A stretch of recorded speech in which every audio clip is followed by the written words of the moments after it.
coucou. Alors, vaisseau géant des pilotes témoignent. Énorme, énorme. J'avais regardé, c'était Alien Theory, c'était en 1978, où il y avait un vaisseau OVNI Cigare, c'est mes préférés, qui mesurait, euh, je crois qu'il mesurait, attendez, j'ai calculé, ça doit être 3 km. 3 km de long. Hein, parce que par rapport à 10 porte-avions, ils ont calculé, hein, en 1978, c'était des avions de chasse, ils étaient partis, bon, c'était un des plus grands qu'ils ont jamais vu sur Terre, hein, au-dessus de la mer. De toute façon, c'est pas le plus grand non plus. Sur la Lune aussi, hein, Apollo 20, faites des recherches, il fait 3 km et demi. Hein, Mona Lisa, bon bref. Et celui-là, il faisait 3 km, c'est-à-dire 10 porte-avions. C'était très, très intéressant. Je ne le connaissais pas du tout. En plus, c'est un ovni cigare, c'est mes ovnis préférés. Et celui-là, il était vachement intéressant. Après, ça dépend ce qu'il y a dans Alien Theory. Après, j'ai regardé Internet, j'ai vu un truc aussi comme quoi, bon, ils n'ont pas une technologie nécessaire, les humains, pour aller sur la Lune. Encore la théorie du truc, bon, bref. D'un air dire, ils n'ont jamais été sur la Lune. Pourquoi depuis 1972 n'ont pas été sur la Lune? Bah, c'est très simple. C'est pas une question de ça. C'est pas une question de ça déjà.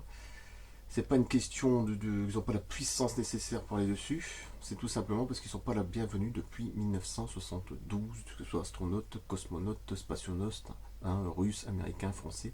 C'est parce qu'ils ne sont pas la bienvenue. D'ailleurs, j'avais fait une vidéo, rappelez-vous, sur les extraterrestres négatifs installés sur la Lune. C'est pas compliqué à comprendre. Il y a une poussière.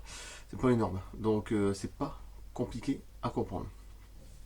On est toujours en train de trouver des trucs, c'est comme la Terre plate. Enfin, des théories mais farfelues alors que c'est tout simple, c'est parce qu'ils sont pas la bienvenue sur la Lune, c'est tout, c'est pas leur territoire la Lune.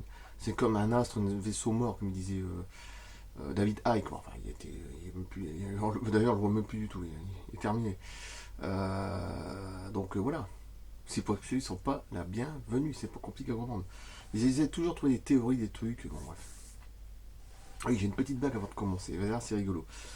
C'est un patient qui va voir son docteur. Le docteur lui pose des questions. Je sais pas si c'est un hôpital psychiatrique, enfin je sais pas quoi, mais bref, on va imaginer ça de toute façon maintenant. Euh, le docteur lui pose la question, croyez-vous en Dieu? Le patient lui dit oui. Après il pose la question, croyez-vous aux extraterrestres? Le patient lui dit non. Le docteur lui dit pourquoi? Parce que j'en ai jamais vu. D'accord. Le docteur il reprend et dit, vous avez déjà vu le bon Dieu? Voilà, voilà, c'est simple, mais ça veut tout dire. C'est bien ça, on est bien là-dedans, dans cette réalité-là. Bon, enfin bref, alors qu'il y a 1000 fois plus d'informations sur les ovnis et tout ce que tu veux, tous les livres que j'ai pas lancés, plus de 800, 850 vidéos, des livres, des magazines, ça n'arrête pas. C'est... Il y a 1000 fois plus d'informations, à part ça, il n'y a rien, quoi. Il n'y a pas d'ovnis, pas d'extraterrestres. Mais bon, c'est pour ça que je vous dis, il y a quand même une grosse différence entre ça et puis autre chose. Hein. Allez, c'est parti. Vaisseau géant des pilotes témoignent. C'est très intéressant. Alors, deux ovnis de 1,5 km de diamètre près de Guernsey, Royaume-Uni. C'est pas si vieux, hein, c'est en 2007. Un autre cas célèbre ayant fait l'objet d'un traitement médiatique est l'apparition de deux objets discoïdaux de 1,5 km de diamètre. Quand même. Dans le ciel de Guernsey, dans le Manche, le 23 avril 2007. Et dont a été témoin le capitaine Ray Boyer, employé du Aurigny Air Service. J'ai eu l'occasion de parler au capitaine Boyer en 2008. La manifestation avait lieu alors qu'il pilotait un Trislander. C'est un avion trimoteur de ligne régionale. Au départ de Southampton à destination d'Alderney, lorsque lui-même, ses passagers également l'équipage d'un avion Jetstream Blue Island virent deux vaisseaux énormes et fortement éclairés. 1 km et demi. À eux deux, ça fait 3 km. Ça fait la taille de l'histoire que je vous ai raconté justement. Hein. L'ovni cigare, comme par hasard.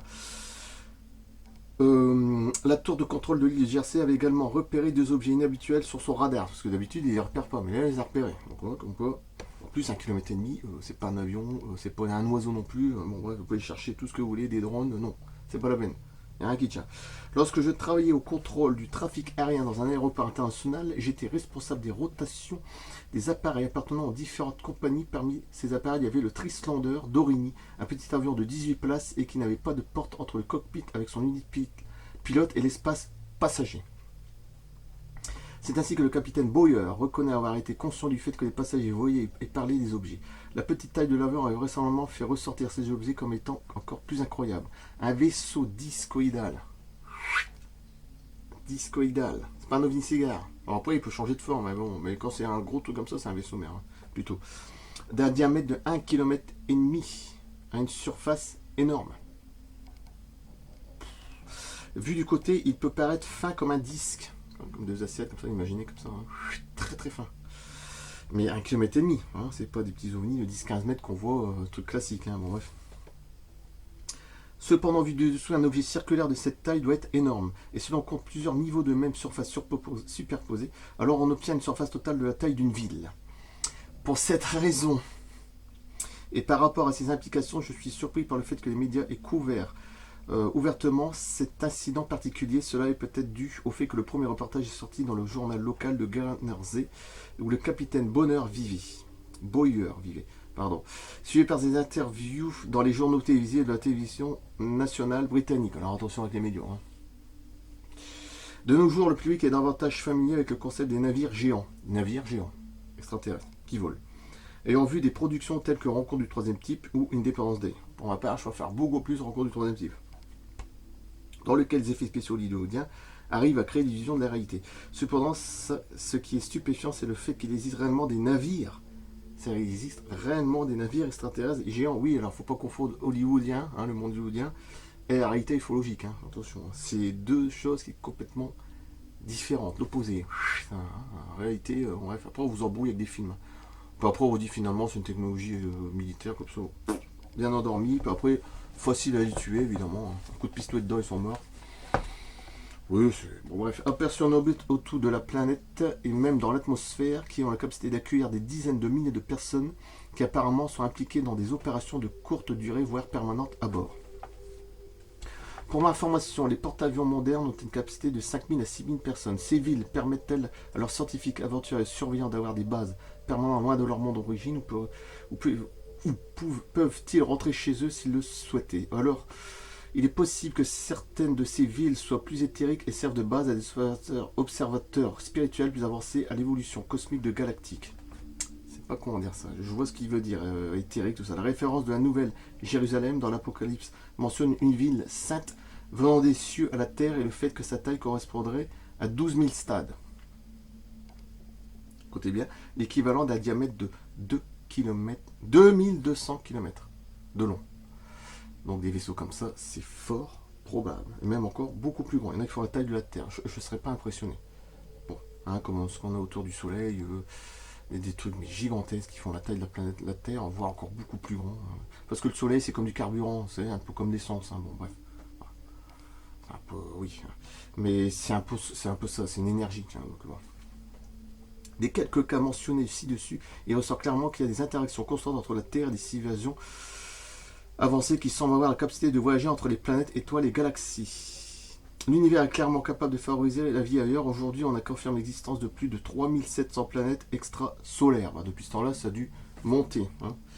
Avec la découverte d'eau à travers notre système solaire et au-delà, même l'astronomie traditionnelle commence à contempler l'existence d'une vie extraterrestre. Ils seront obligés. Il y a quand même des astronomes qui croient maintenant aux ovnis. Pas tous, extraterrestres, plutôt à la vie extraterrestre.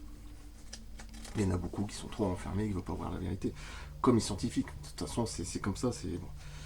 Avec l'abondance d'interactions extraterrestres rapportées, ainsi que la diversité des types d'ovnis de construction et d'êtres ayant interagi avec l'humanité durant des décennies, sinon des millénaires, je dirais même des centaines de milliers d'années, des millions même, depuis les dinosaures, il devrait être réitéré que les preuves et les témoignages montrent que différents types d'extraterrestres peuvent avoir des agendas distincts. Je vais faire une image après.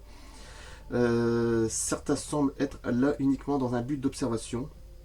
Certains contribuent à ouvrir nos yeux à une réalité cosmique plus avancée, alors que d'autres êtres utilisent clairement la planète et l'humanité pour les ressources, ou leurs ressources. Ces navires-mers géants ont peut-être la clé nous permettant de comprendre certaines de leurs vraies motivations et même ce qui passerait durant une abduction extraterrestre. Un enlèvement extraterrestre. Bon. Combien de personnes abductées sont emmenées dans un vaisseau géant? Où cela se passe-t-il peu près de leur maison et à bord d'ovnis plus petits? Généralement, ceux qui sont enlevés, c'est plus des petits ovnis. Plus généralement. Des satellites dans l'espace ainsi que la navette spatiale Space Shuttle ont également observé d'énormes objets inhabituels et très lumineux à l'intérieur à proximité de l'atmosphère terrestre. Pour certains, il pourrait s'agir de météorites, pour d'autres, il pourrait bien être des navires structurés réfléchissant à la lumière du soleil. La NASA et les différents agendas spatials vont sans nul doute surveiller ces objets. Mais comprendront-ils pour autant ce qui se passe à bord? Pour le moment, nous ne pouvons pas spéculer sur la gestion journalière de ces vaisseaux mers géants et ce qui s'y trouve. Voilà, ça c'était une première version de cet article qui a été publié en août 2016 par Alan Foster. D'accord. Voilà, 1,5 km. Je vais essayer de retrouver les documents et les dossiers parce que c'est pas si vieux, là c'est en 2007, hein, il y a 14 ans. Hein, donc je vais essayer de retrouver. Hein. Je vais montrer l'image, ce qu'il dit, ça doit être sûrement la Nouvelle Jérusalem. Dans l'Apocalypse mentionne une ville, enfin un vaisseau mer quoi, hein, éthérique qui fait 2200 km de long, 12 000 stades en gros. Hein. Enfin, ça doit être sûrement cette vision là. On dirait des cristaux, quoi. Éthériques, oui c'est ça, cristaux.